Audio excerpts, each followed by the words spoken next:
Sécurité humaine, sûreté technologique, services et missions spéciales, décidez d'agir avec Fiducial Sécurité, l'expert français de la sécurité privée, présente Sud Radio, les vraies voix qui font bouger la France, les vraies voix de l'emploi. Il est 19h26 sur Sud Radio, les vraies voix de l'emploi exceptionnel ce soir en direct de Disneyland Paris à Marne-la-Vallée. Évidemment, c'est à l'occasion du 30e anniversaire de Disney puisque on part 30 ans en arrière, le 12 avril 1992, eh bien on découvrait tous ce parc Disneyland Paris qui avait ouvert avec juste avant beaucoup de mois de travail et de préparation. Bonsoir Jérôme Laverny. Bonsoir Philippe. Directeur du réseau national Mission Emploi, donc en direct de Disneyland Paris. Je vais vous présenter dans quelques instants nos invités. Pour certains d'entre eux, ils travaillent à Disneyland depuis plus de 30 ans. On va vous les présenter dans quelques minutes parce que ils ont un parcours incroyable. Certains ont commencé dans des boutiques, des magasins. Ils finissent aujourd'hui dans des postes à haute responsabilité. Jérôme Laverny, Disney fête donc ses 30 ans de loisirs, de jeux, de fêtes. On connaît tous la magie de Disney, mais également, et on l'oublie en coulisses, c'est 30 ans de travail, de défis, 30 ans d'emploi, Jérôme. 30 ans d'emploi et c'est une belle fête et par les temps qui courent, il faut pas se priver de faire la fête, mais de dire pourquoi aussi. Il y a un mot qui revient souvent à la bouche d'un candidat au moment de rechercher un emploi qui est celui de présenter, en s'excusant un petit peu, son CV sous la forme d'un parcours atypique. Voilà. Que veut dire le candidat quand il dit ça? Il dit simplement qu'il a changé de métier de temps en temps et très fréquemment d'entreprise. En fait, aujourd'hui, le vrai parcours atypique, c'est la personne qui viendrait en disant, écoutez, voilà, moi, ça fait 30 ans que je travaille dans la même boîte. Or, il se trouve, bien, que nous sommes dans une entreprise où il y a 900 personnes et 3 parmi ces 900 qui sont avec nous ce soir, puisque c'est un peu le fil rouge qu'on a choisi de prendre pour fêter, célébrer ces 30 ans. 900 personnes sur 16 000 qui ont passé 30 ans dans la même entreprise. Alors pas n'importe comment. Il s'agit, et là encore une fois, sans éloge disproportionné, sans flagornerie, sans flatterie stupide, de dire aussi comment les 30 ans. Parce que c'est une entreprise qui a permis de nombreuses passerelles horizontales, permettant de changer d'un métier à un autre. Or, c'est un défi qui, dans l'actualité, correspond à de grosses difficultés pour un certain nombre d'entreprises et que certaines d'entre elles relèvent, comme on a fait pu passer à l'antenne de cette radio. Et puis, des passerelles verticales permettant de non pas seulement passer d'un métier à un autre, d'un secteur à un autre, mais de gravir les échelons. Alors, ça évidemment, il y a beaucoup d'entreprises qui permettent de gravir les échelons, mais attention, il est un combat qui nous est cher à l'antenne de Sud Radio, celui des métiers manuels, où on voit très fréquemment qu'il y a une frontière qui est infranchissable. On peut pas passer d'un métier manuel à un métier, on n'aime pas ce mot-là, mais bien sûr, voilà. Et puis, il n'est pas seulement temps de faire la fête, mais de se projeter aussi dans l'avenir. Alors, par les temps qui courent,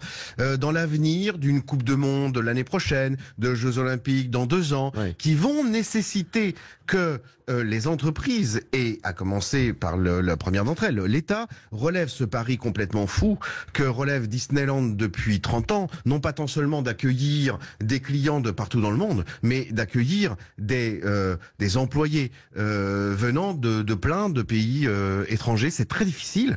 Or, Disney a réussi ce pari que l'on a mal engagé, à mon sens, dans la perspective, par exemple, des JO dans 2 ans, de recruter des gens de partout. Donc oui, il y a plein de motifs à faire la fête. La fête de l'emploi, la fête du travail.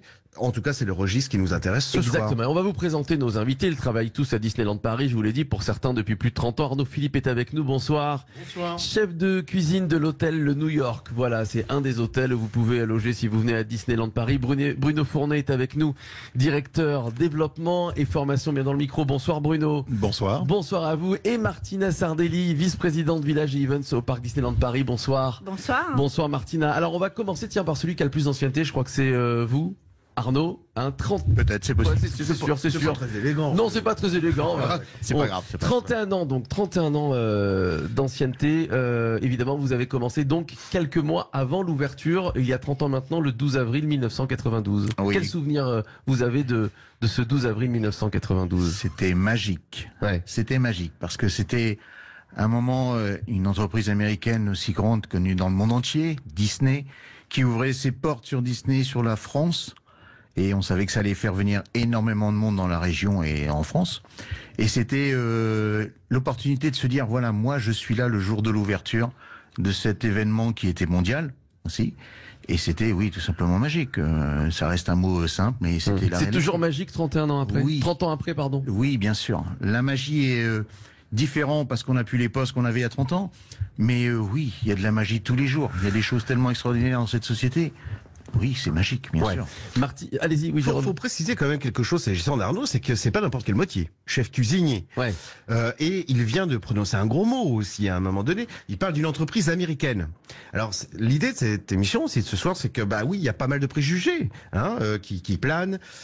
Et là encore une fois, dans le discours public ou politique, on est prompt à admonester des leçons de morale, de dire bah voilà, il y a des entreprises qui gagnent beaucoup d'argent, qui sont anglo-saxonnes, qui sont en l'occurrence américaines. Mais surtout, s'agissant d'un cuisinier, non d'un chien. C'est vrai qu'en général, rester 30 ans dans la même boîte, dans le secteur de l'hôtellerie, la restauration. Un cuisinier français c'est très rare. Bah oui, Ouais. voilà, un cuisinier français et surtout qui vient d'où en plus. Vous étiez où avant?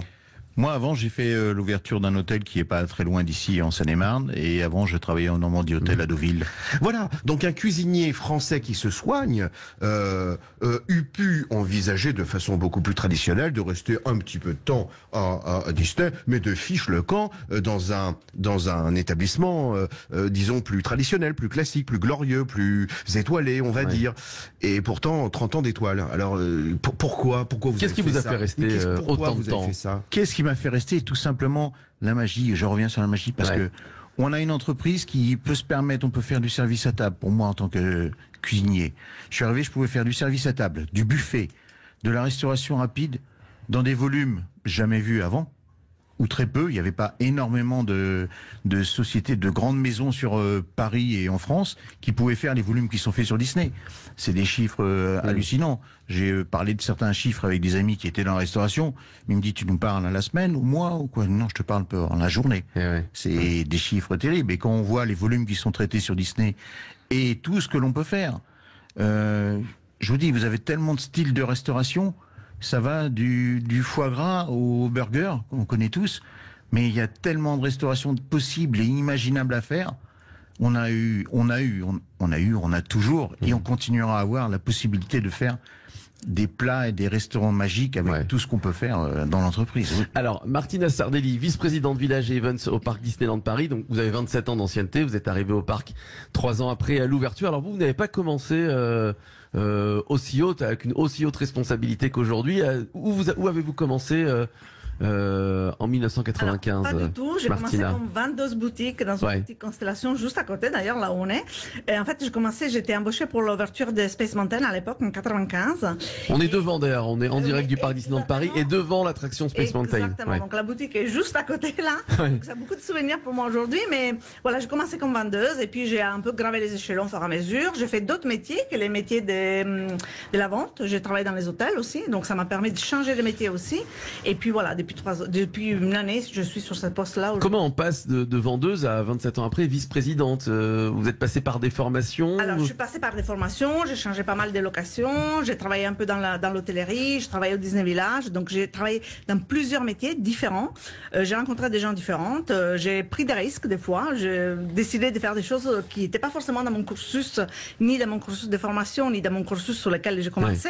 Et puis voilà, et puis les occasions ont fait que j'ai pu évoluer rapidement, et voilà. C'est possible dans une entreprise donc et grand groupe de gravir les échelons à ce point-là. C'est donc possible, Jérôme Lavergne? Non, certainement pas. En tout cas, Disney, c'est possible. Oui, voilà. Je demande à n'importe quel auditeur, n'importe quel journaliste de faire une étude et de voir quel est le groupe français ou autre qui a pour vice-présidente.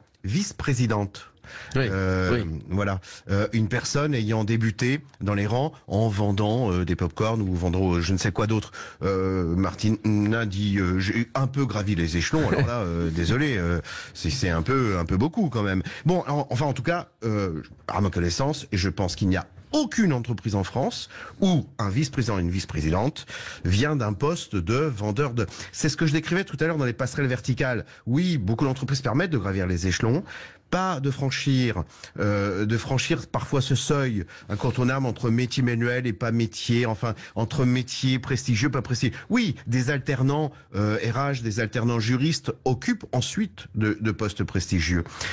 pas des vendeurs de popcorn. Ouais. Bruno Fournet, directeur développement et formation. Vous savez combien de temps que vous êtes 31 ans. 31 ans, voilà. Donc vous êtes autant d'ancienneté que notre ami Arnaud. Alors vous êtes directeur développement et formation. À quel poste vous avez commencé il y a 31 ans? Alors j'ai commencé à un poste de cadre. J'étais chef de projet pour les hôtels. Très bien. Et donc en 31 ans, comment vous avez vous aussi gravi les échelons jusqu'à ce poste comme Martina, de directeur? Vous êtes passé par des formations aussi, bien sûr. Et puis aussi comme Martina, j'ai découvert d'autres métiers. Donc j'avais commencé par l'hôtellerie, l'hébergement, le service de la gouvernante, ce qui est rare pour un homme. Et puis ensuite, j'ai travaillé aux services généraux, aux opérations de secours, à la sûreté. Et puis plus récemment, j'ai intégré les équipes RH en 2009. Alors comment ça se passe en 31 ans? Est-ce que c'est vous et les salariés qui demandaient à un moment, voilà, je veux voir autre chose, je veux une formation, je veux passer à une étape supérieure, ou alors on vient vous chercher, on vous dit, vous êtes un bon gars, vous travaillez bien, est-ce que vous voulez évoluer, est-ce que la direction vient vous chercher et vous propose de gravir ces échelons? Comment ça se passe? Alors ça peut être les deux, mais évidemment il faut que les deux soient d'accord. Donc en général, on a des processus RH tous les ans, à minima, on dialogue avec le salarié, qu'on appelle le cast member, pour savoir quelles sont ses aspirations professionnelles, comment il se voit évoluer. Alors certains ont du potentiel tout de suite, certains sont peut-être pas tout à fait prêts. Et là, c'est le rôle du leader de réguler cela en disant, écoute, tout à fait, on te voit évoluer, mais il faut que tu aies une expérience en plus, il faut que tu restes un peu plus longtemps, tu ne maîtrises pas encore suffisamment cette compétence, etc. Et à partir de là, le leader va accompagner son collaborateur dans un processus de formation, de développement, d'expérience professionnelle, pour que petit à petit, le collaborateur soit complètement légitime et qu'il ait les compétences pour réussir. C'est exceptionnel, ça, un grand groupe comme Disney. Est-ce que c'est exceptionnel de pouvoir changer complètement de métier via l'entreprise qui vous propose une formation? Non, il y a d'autres entreprises qui permettent aussi de changer de secteur. Avec une telle élasticité, on avait accueilli Cécile Balta, RH de Disney, qui nous avait expliqué ces périodes qui permettaient à un salarié, sans immédiatement commencer le métier, de pouvoir commencer à voir ces périodes de stage, en fait, de stage interne, vous appelez shadow, pour essayer de. Alors, mais il y a un chiffre encore plus intéressant. Soyons économes du point de vue des chiffres, mais pourtant, il y en a quand même qui sont assez symboliques. Parmi les salariés, au-delà des salariés qui sont restés, les 900 qui sont restés, il y a quand même une moyenne de permanence de 10 ans. Ça, c'est exceptionnel. C'est la moyenne de l'ancienneté boîte. À Disney. Rester une ancienneté de 10 ans de moyenne, c'est complètement lunaire dans la France d'aujourd'hui. Alors ce qu'on expliquait, et on le disait tout à l'heure un petit peu avant l'émission, c'est que alors déjà il y a des bébés Disney évidemment, puisqu'il y a des rencontres. Je crois savoir, Martina, que vous-même vous avez rencontré votre mari au parc Disneyland Paris. Exactement. Voilà, donc il y a des rencontres qui se font, il y a des bébés Disney, et puis il y a des enfants qui prennent la relève et qui travaillent aussi à Disney. Racontez-nous, alors Martina. on a effectivement des cast members, des salariés qui ont leurs enfants qui travaillent aussi à Disney. Alors pas dans le même service, on essaie d'éviter, mais par contre effectivement on a des cast members qui se sont rencontrés avec leurs conjoints sur site, et puis ils ont fait des enfants, et puis les enfants sont là aujourd'hui et travaillent aussi comme cast members. Est-ce que vous diriez, Arnaud Philippe, que finalement, tiens, prenez bien le micro, Disney c'est un petit peu un pays dans le pays, c'est un petit pays pour vous, Disneyland? Et c'est l'avantage, c'est qu'on peut travailler dans tellement de métiers différents que une famille entière peut être dans Disney sans se voir de la journée non plus, ou de la semaine. C'est grand, c'est magique, parce qu'il y a tellement de choses à voir, tellement de métiers à découvrir. C'est une ville, tout simplement. C'est une ville. Vos enfants vous disent, papa, j'aimerais travailler à Disney plus tard. Mon plus grand, qui va avoir 14, va pas tarder à faire un stage d'ici un an. Il est en train de me dire dans quoi je pourrais venir travailler à Disney, papa. Est-ce que je peux venir dans ton restaurant? Est-ce que je dis on verra, voilà, mais il n'y a pas de souci. On en reparlera au moment, mais oui. Et évidemment que ça plaît, c'est Disney. Sur les yeux des enfants, Disney, ça pétille. Hein. Oui. Et puis j'imagine que les enfants voient aussi l'épanouissement des parents à la maison, évidemment. Alors il y a un troisième motif de réjouissance quand même, parce que attention, il y a l'aventure parfois suppose qu'il y a des traîtres. Alors il y a des traîtres qui partent de Disney. Voilà. Sauf que très fréquemment. Et ça, c'est à nouveau exceptionnel. 900 salariés sur 16 000 qui restent depuis 30 ans. Des salariés, une moyenne de 10 ans. très bien. Mais beaucoup de salariés qui, ayant commis la trahison suprême de partir, reviennent. Ça, c'est hyper rare. Dans un pays où les besoins de recrutement sont vraiment touchent aujourd'hui tous les secteurs, il y a encore moins d'entreprises qui voient revenir dans leur recueil. Rendons un petit hommage ici à Elisabetta Marigliano, qui a été aussi à l'origine et la genèse de l'organisation de cette petite émission, qui nous a accueillis ici de ces traîtres, qui est parti et qui est revenu et qui est revenu. Pardon. Bon, Bruno Fournet, directeur développement et formation. Pourquoi ils reviennent ces salariés? Parce qu'ils se rendent compte que le produit... ailleurs c'est pas aussi bien qu'à Disney.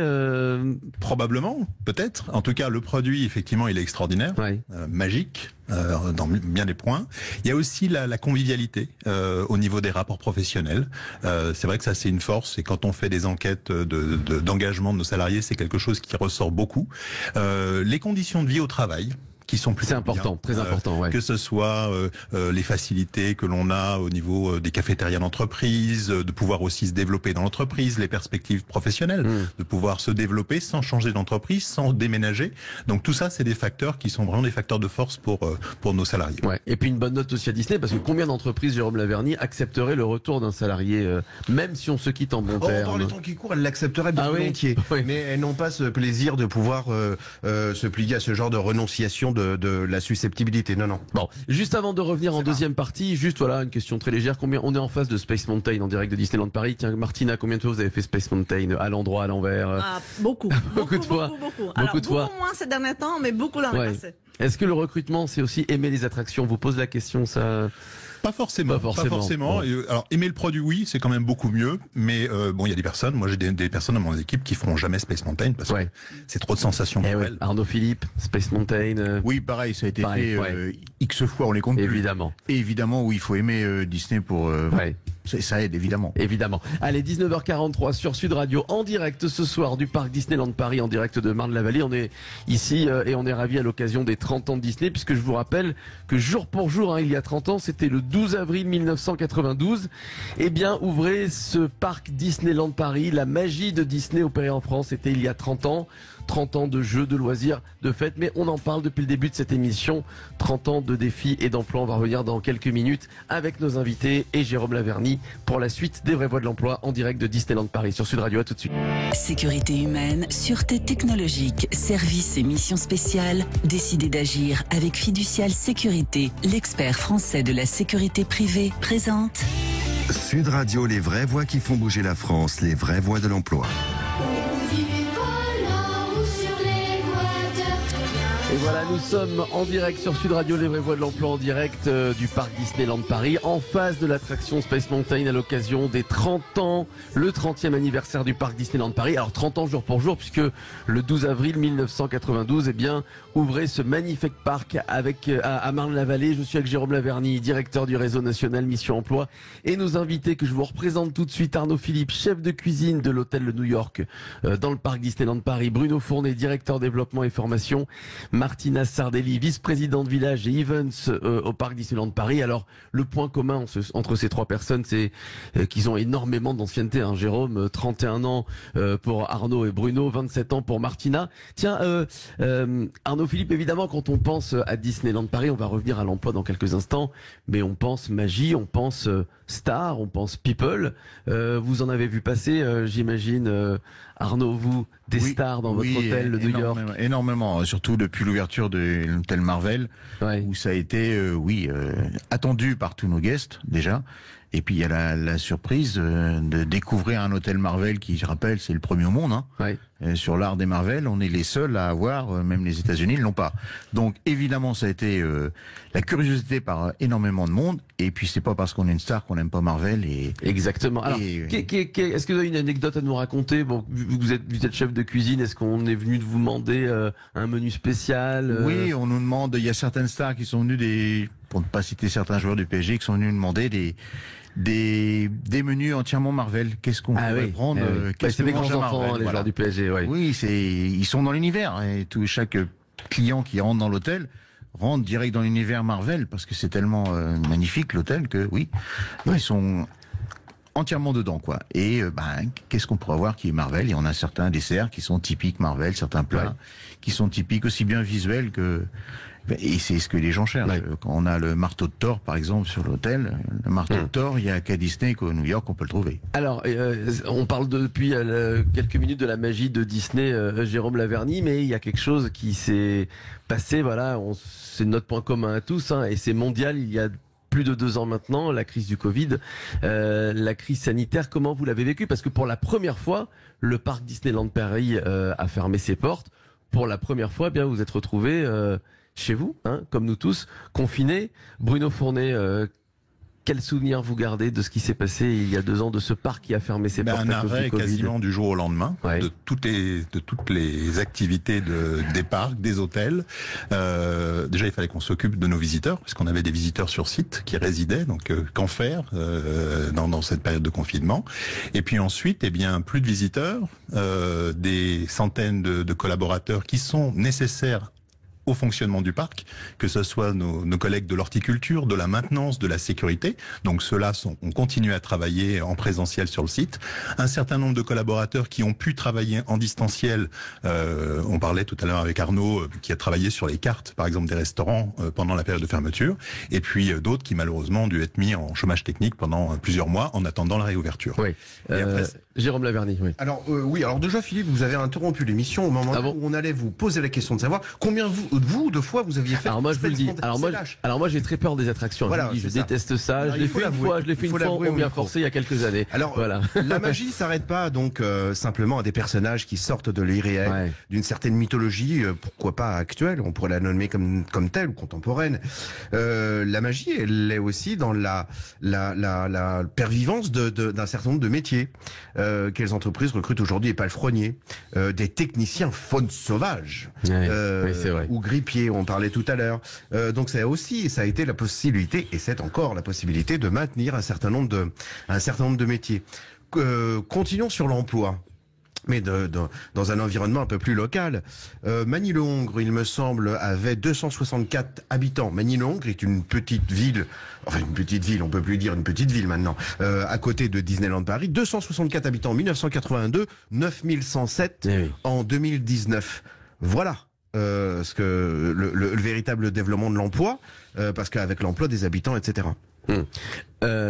Vous avez vu grandir, on parlait de la population qui a grandi, j'imagine que vous aussi, Martina Sardelli, vous avez vu grandir dans ce département, évidemment, la population, vous avez vu des emplois se créer en 31 ans. Oui, tout à fait. Moi j'habite vraiment juste à côté du parc, et effectivement, les moments, j'habite là depuis 10 ans à peu près, 10-11 ans, et ça a complètement changé en fait. Il y a beaucoup plus de maisons, il y a beaucoup plus de monde, il y a des commerces qui se sont créés, il y a des activités qui se sont créées, des loisirs, des sports, etc.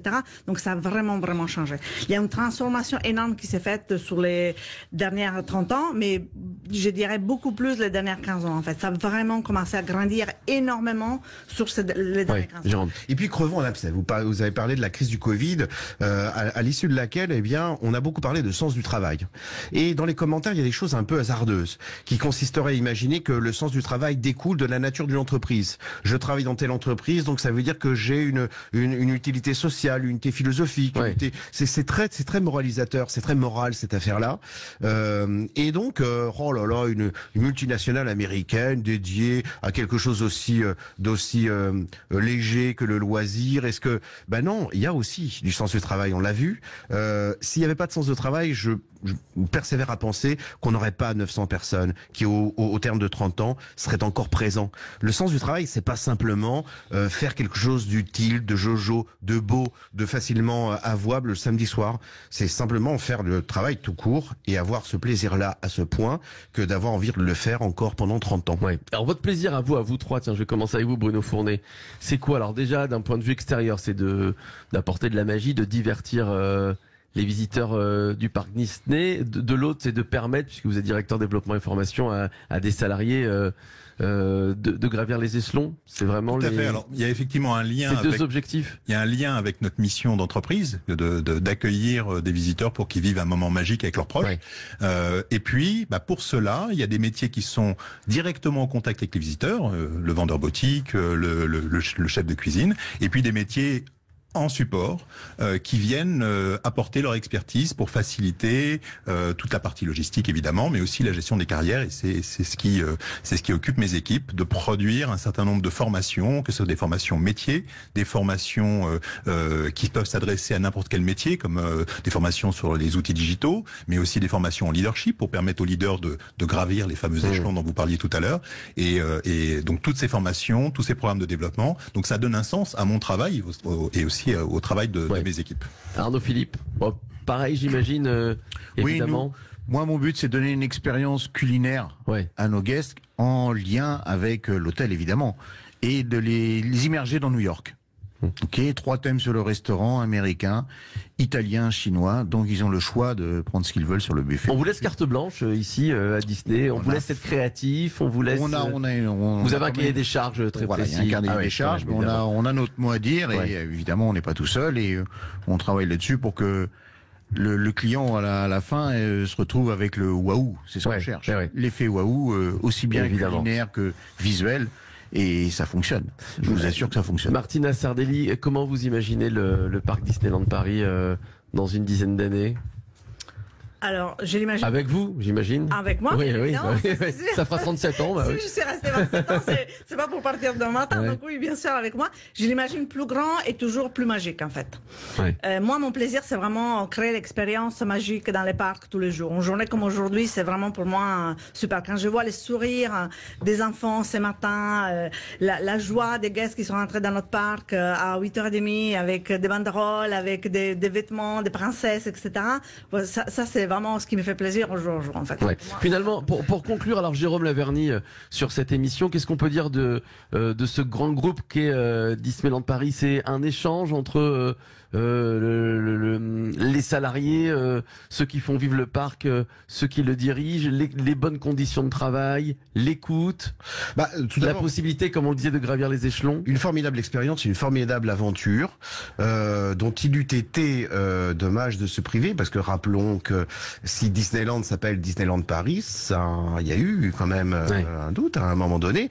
Je disais tout à l'heure que la ville d'à côté, 264 habitants, 9000, ça aurait été dommage de s'en priver. Mais encore une fois, et pour conclure, 900 salariés qui restent sur 16 000 pendant 30 ans, une moyenne de durée de salariat de 10 ans, des traîtres qui quittent le navire, qui reviennent de temps en temps, c'est déjà en soi, et encore une fois, il ne s'agissait pas par cette émission de faire un tableau idyllique, il y a des problèmes comme dans n'importe quelle entreprise, ça va de soi. Mais ne serait-ce que sur la base de ces 3 choses, 900 salariés au bout de 30 ans, 10 ans de moyenne de salariés, des traîtres qui quittent le navire et qui se dépêchent d'y revenir, c'est déjà quand même un sacré beau tableau. Merci Arnaud Philippe, chef de cuisine de l'hôtel New York. Merci à Bruno Fournet, directeur développement et formation. Merci Martina Sardelli, vice-présidente Village et Events au parc Disney. Merci évidemment chaleureusement Elisabetta qui nous a permis d'être en direct ce soir à l'occasion du 30e anniversaire du parc Disneyland Paris. Merci à vous. Dans quelques minutes, le Loft Music et Yvan Cugius qui reçoit l'humoriste Guillaume Batz. À tout de suite.